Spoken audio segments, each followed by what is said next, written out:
Sorry, अगर न्याय भगवान से मिलता तो न्यायालय नहीं होता। 1 मिनट रुकिए। अगर न्याय भगवान से मिलता तो न्यायालय नहीं होता। अगर विद्या सरस्वती से मिलती तो विद्यालय नहीं होता। क्या गलती कर रहे हैं? तो हम चाहेंगे मंदिर से ज्यादा स्कूल की जरूरत है।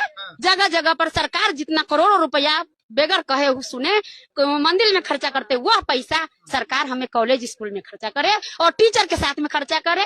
बस यही अपील है। अगर माँ सरस्वती न होती तो विद्या ही न होता, और अगर भगवान न होते तो न्याय का प्रावधान ही न होता।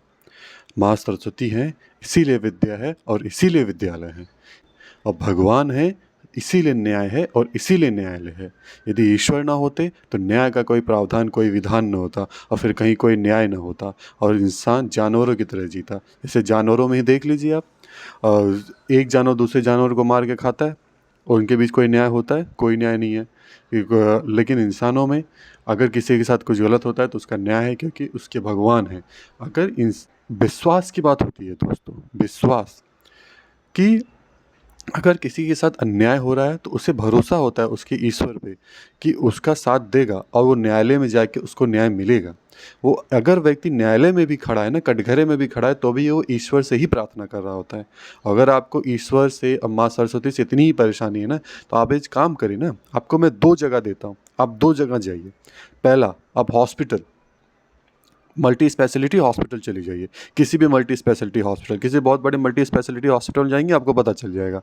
और दूसरा, मैं आपको बताना चाहूँगा ना, आप बनारस के मणिकर्णिका घाट चले जाइए। आप बनारस के मणिकर्णिका घाट चले जाइए, कि 2 ऐसी जगह है ना जहाँ पे आपको ईश्वर का सत्य पता चल जाएगा कि वो है कि नहीं है। फिलहाल मैं यहाँ ईश्वर के सत्य की बात नहीं बता रहा हूँ कि वो है या नहीं है, लेकिन जो 2 बात इन्होंने कही ना कि विद्या और न्याय, तो न्याय अगर चाहिए, न्याय अगर आपको देखना है तो अपने कर्मों का न्याय जाकर देखिए मल्टी स्पेशलिटी हॉस्पिटल में और मणिकर्णिका घाट में। ठीक है, मणिकर्णिका घाट में 24x7 वहाँ पे मतलब लाशें बुझती नहीं, चलती रहती हैं। वहाँ पे जाके देख लो, वहाँ पे पता चल जाएगा कि आखिर ये क्या सत्य है, यहाँ पे क्या सत्य है। ठीक है, और दूसरी बात ये कि आप किसी भी हॉस्पिटल से जाके, तो चाहे कितने भी आप बड़े नास्तिक हो ना, हाल ही में अभी कितने भी बड़े आप नास्तिक हो ना, वहाँ सबसे ज़्यादा प्रार्थना करने वहाँ जाते ही ना, सबको ईश्वर ही याद आते हैं, सबको भगवान ही याद आते हैं। फिर नहीं कोई कहता कि भगवान है तो न्याय क्यों नहीं है, भगवान अगर है तो फिर न्याय क्यों नहीं मिल रहा है, और अगर माँ सरस्वती हैं तो फिर विद्यालय क्यों जाना पड़ा। फिर कोई वहाँ पे नहीं जाके ऐसे उत्पटांग प्रश्न नहीं पूछता। फिर वहाँ पे जाके सबको समझ में आ जाता है कि हमारा परिजन, हमारा कोई दुखी है, परेशान है, अब भगवान ही हमारे सहारे हैं। डॉक्टर भी खुद कह देता है जब उसके हाथ से बातें निकल जाती है कि भैया अब भगवान के भरोसे हम, ठीक है, हमें अब कुछ नहीं कर सकते। तो बिना मतलब का ये अंधविश्वास, ये अंधविश्वास है, ये फालतू क्या कहते हैं ना, गैर तर्क है, मतलब निरर्थक तर्क है ये। इस तर्क का कोई मतलब नहीं है। ये देखिए, विश्वास सबसे बड़ी चीज़ होती है, समझ रहे हैं कि कितना ज़्यादा विश्वास आपको किस चीज़ पर है। आपको माँ सरस्वती पर विश्वास है कि वो आपको विद्या देंगी, तो आपको विद्या मिलेगा। आप विद्यालय जाइए, माँ सरस्वती का आराधना करिए, पूजा करिए, और अपने विषयों को पढ़िए, अपने पुस्तकों को पढ़िए। क्या है ना कि एक शिष्टाचार जैसी चीज़ होती है। अब जैसे मैं आपको शिष्टाचार का ना एक उदाहरण देता हूँ। जैसे भगवान श्री कृष्ण ने जब बाल रूप में उन्होंने देखा एक मुरली वाले को मुरली बजा रहा था, ठीक है, मुरली बजा रहा था, तो भगवान श्री कृष्ण को उसकी धुन बहुत अच्छी लगी। आप सभी ने देखा ही होगा, शायद से सुना भी होगा। जब भगवान श्री कृष्ण मुरली वाले के पास गए और उससे कहा कि प्रभु मुरली वाले भैया, हमको मुरली दे दो, हमें भी मुरली बजाना है, हमें भी आपकी तरह मुरली बजाना सीखना है। तो वो उसको क्या बोलते, ठीक है, इसमें कौन सी बड़ी बात है, आओ मैं आपको सिखा देता हूँ मुरली बजाना। वो भगवान को छोटी सी मुरली देता है, बहुत बड़ी मुरली खुद बजा रहा होता है, तो भगवान को, मतलब भगवान श्री कृष्ण के बाल रूप को छोटी सी मुरली देता है, बोलता है अब एक काम को, इसको लो बजाओ। जब भगवान से मुरली को बजाने लगते हैं तो मुरली सही से बजती नहीं। तो वो बोलते हैं कि लिए मुरली मुझसे तो बजी नहीं रही है, फिर मैं क्या करूं। तो उससे वो कहते हैं, वो जो मुरली वाला रहता है वो उससे कहता है कि ऐसा एक काम करो कि आप पहले हाथ जोड़ो और भगवान से, माँ सरस्वती से निवेदन करो कि हे माँ सरस्वती, मुझे ज्ञान दो, मुझे गुण दो, मुझे कला दो, ताकि मैं इसे बजा सकूं, इसे अच्छा धुन निकाल सकूं। उन्हें प्रणाम करो। तो जब भगवान हाथ जोड़ के माँ सरस्वती को प्रणाम करते हैं, तब माँ सरस्वती स्वयं ही उनके विष्णु पर विराजमान हो जाती हैं। आप इस वीडियो में देख रहे होंगे, जैसे जो दिखा रहा है इस वीडियो में। और उसके बाद जो भगवान श्री कृष्ण धुन बजाते हैं और फिर वो धुन एक अलग ही धुन निकलता है। फिर उसके बाद वो मुरली वाले भैया भी वो अचंभित रह जाते हैं कि अरे ये क्या हो रहा है।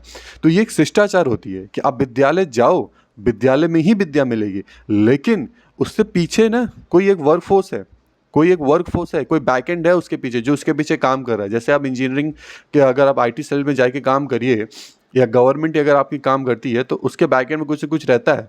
अगर आईटी कंपनी में कोई इंजीनियर वर्क कर रहा है ना, तो फ्रंट एंड में अगर कोई प्रोजेक्ट मैनेजर बैठा है तो बैकएंड में कोई इंजीनियर बैठा है जो किसी चीज़ को बना रहा होता है। ठीक है, अपने आप सारी चीज़ें नहीं चल रही, तो ये सृष्टि अपने आप नहीं चल रही, कहीं ना कहीं कोई न कोई वर्क फोर्स है, कोई न कोई बैकएंड है जिसके जरिए जो है ये सारी चीज़ें ऑपरेट हो रही है। इतना क्या भगवान श्री कृष्ण अगर माता सरस्वती का नाम ना लेते तो क्या वो मुरली बजाना ना सीखते वो फिर भी सीखते मुरली बजाना। माता सरस्वती का नाम ले चाहे ना ले, उनको प्रणाम करे चाहे ना करें, वो थोड़ा अभ्यास करते, थोड़ा प्रयत्न करते, खुद ही बजाना सीख जाते। यहाँ इस देश में कितने सारे लोग हैं, अब अंग्रेज जो म्यूजिक बजाते, जो म्यूजिक सीखते हैं, क्या वो माता सरस्वती का नाम लेके गिटार बजाते हैं अंग्रेज? नहीं ना, उनको नहीं पता माता सरस्वती के बारे में, माता सरस्वती के बारे में, लेकिन फिर वो गिटार अच्छा बजा रहे हैं ना, म्यूजिक अच्छा निकाल रहे हैं ना।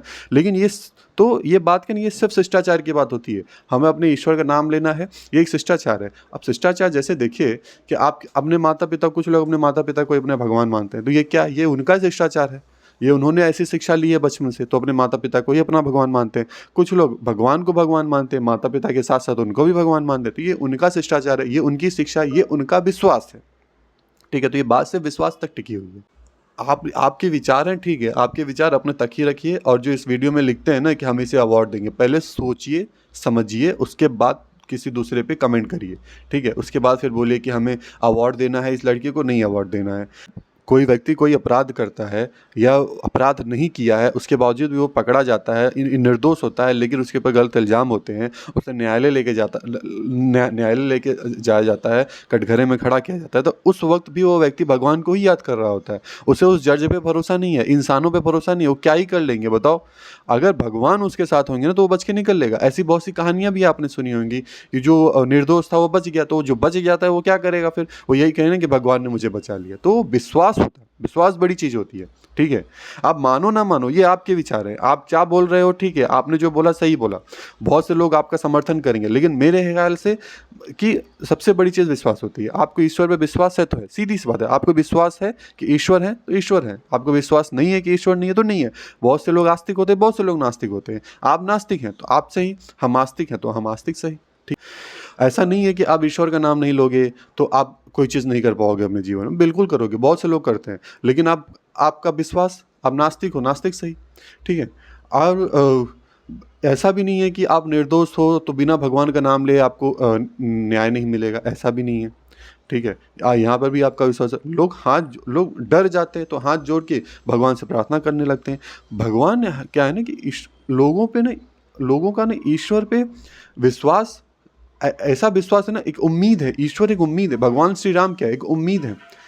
ठीक है, अब होता क्या है, जैसे देखिए अब गाँव में बुजुर्गों को देखा होगा, वो जब कहीं से आ रहे हैं, थक गए, हे राम थक गए, कुछ खा रहे हैं, कुछ खाने को मिल गया, चल जय श्री राम, कुछ खाने को मिल गया, तो बात बात पे राम का नाम क्यों लेते हैं, बात बात पे भगवान का नाम क्यों लेते हैं? क्योंकि उनका विश्वास है, उनका शिष्टाचार है, उनकी नैतिकता है, उनको लगता है कि बिना ईश्वर के कुछ है ही नहीं, तो वो अपना नाम लेते हैं ईश्वर को। अब आप जाके एक नया ज्ञान उनको बताओगे ना कि ये सारी बातें कि माँ सरस्वती होती तो विद्या न होता, विद्यालय न जाना पड़ता, अगर भगवान न होते तो सबको न्याय मिलता, वह अन्याय कभी ना होता, तो ऐसी बात है। तो भगवान तो बहुत पहले भी थे, तो उस समय भी थे जब असुर हुआ करते थे, लेकिन फिर भी जब असुर हुआ करते तो उस समय भी भगवान हुआ करते थे। जब भगवान थे तो फिर असुरों को होना ही नहीं चाहिए था, लेकिन फिर भी असुर भी थे, भगवान भी थे, और अंततः भगवान ने क्या किया, उन असुरों को मारकर और पृथ्वी को या मानव जाति को बचाया उन्होंने। तो भगवान थे तभी तो कुछ हुआ ना।